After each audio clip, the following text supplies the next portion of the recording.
వివేక హత్యపై సమగ్ర దర్యాప్తు నిర్వహించాలంటూ ఆయన కుమార్తె సునీత దాఖలు చేసిన పిటిషన్ను నాంపల్లి సీబీఐ కోర్టు కొట్టివేసింది. ఇప్పటికే సమగ్ర దర్యాప్తు నిర్వహించి అభియోగ పత్రాలు దాఖలు చేశామన్న సీబీఐ అధికారుల వాదనతో ఏకీభవించిన సీబీఐ కోర్టు పిటిషన్ను కొట్టేస్తూ ఉత్తర్వులు జారీ చేసింది.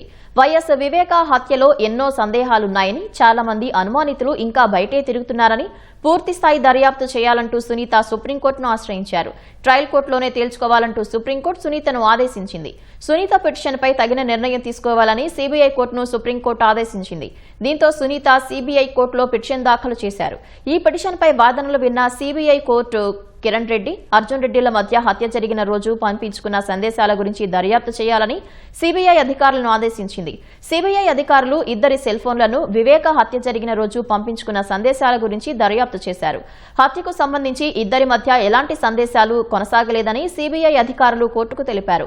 హత్యలో ఎక్కువ మంది పాత్ర ఉంటే సీబీఐ కోర్టు మాత్రం కేవలం ఇద్దరి మధ్య జరిగిన సందేశాల గురించి ఉత్తర్వులు జారీ చేసిందని, అనుమానితులందరినీ ప్రశ్నించేలా ఆదేశించాలని సునీత తరపు న్యాయవాది కోర్టును కోరారు.